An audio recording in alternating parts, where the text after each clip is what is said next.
అమలాపురంలో అంబేద్కర్ గారి పేరు పెట్టిన తర్వాత జరిగిన అల్లర్ల కారణంగా కాపులకి శెట్టి బలిజలకి పచ్చగడ్డి అత్తే బొగ్గుమనే విభేదాలు ఉన్నా కూడా వాళ్ళిద్దరూ వన్ సైడ్ అయిపోయారు. ఇది అందరికీ తెలిసిన వాస్తవం. కానీ ఇక్కడ గుర్తుంచుకోవాల్సింది అంటే ఇప్పటికీ కూడా పార్టీ నాయకులు అవ్వచ్చు, వీళ్ళంతా మరి ఏం ఆలోచిస్తున్నారు?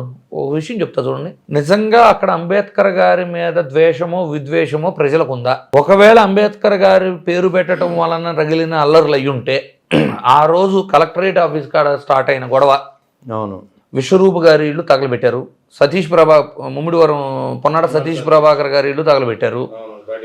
ఈ ప్రొసీజర్లో అంటే ఈ వెళ్ళే వేలో ఎక్కడన్నా ఏ ఒక్క అంబేద్కర్ విగ్రహం మీద కానీ ఒక రాయి కానీ ఒక చెప్పు కానీ విసరడం జరిగిందా? లేదు, జరగలేదు. ఏదన్నా విగ్రహాన్ని ధ్వంసం చేయడం, తగలబెట్టడాలు, టైర్ గాలి చేయటాలు ఇలాంటివి ఏమైనా చేశారా? లేదు. అంటే దాని మీనింగ్ ఏంటి సార్?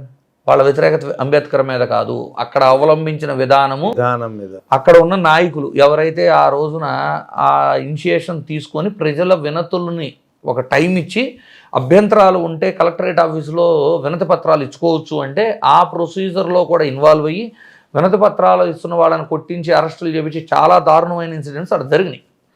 సో అక్కడ అంబేద్కర్ గారి మీద కాదు ఆ వ్యతిరేకత, అది అక్కడ నాయకత్వం నిర్వహించిన రాజకీయ నాయకుల మీదది ఆ వ్యతిరేకత అని ఈరోజు కూడా తెలుసుకోలేకపోవటం అనేది అవివేకం.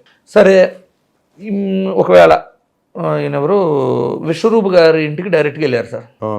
ఈ వెళ్ళే దారిలో ఒక బజారు ప్రభుత్వ కార్యాలయాలు ఉంటాయి. అవును, అక్కడ కూడా ఏ ఒక్క ప్రభుత్వ కార్యాలయాన్నైనా ధ్వంసం చేయటమో ఏమైనా చేశారా? అటెంప్ట్ కూడా జరగలేదు. వేరే అంటే వెళ్ళే ప్రొసీజర్లో అప్పుడు ఎంపీగా ఉన్న అనురాధ గారి ఇల్లు కూడా ఉంటుంది. అవును, మరి ఆమె ఇంటి మీదకి వెళ్ళారా? అంటే ఇది అంబేద్కర్ గారి మీద వ్యతిరేకత కాదు, వైఎస్ఆర్సీపీ మీద వ్యతిరేకత కాదు, ప్రభుత్వం మీద వ్యతిరేకత కాదు, స్థానిక వ్యక్తుల నాయకత్వం మీద ఉన్న వ్యతిరేకత. ఆ వ్యక్తులే ఇలా చేశారని అభిప్రాయం.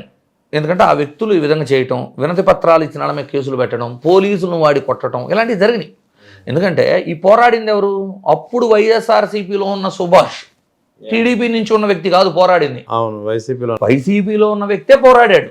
అంటే ఒకవేళ ఇది టీడీపీలో ఉన్న వ్యక్తి పోరాడి ఉంటే టీడీపీ వాళ్ళు రాజకీయ దురుద్దేశంతో చేశారని మనం ఒక స్టేట్మెంట్ ఇవ్వచ్చు. ఇక్కడ జరిగింది ఏంటి చూడండి. మళ్ళీ అంబేద్కర్ గారి మీద వ్యతిరేకత లేదు అని చెప్పడానికి ఏ విగ్రహంని టచ్ చేయలేదు, ఎలాంటి దుశ్చర్యలు పాల్పడలేదు.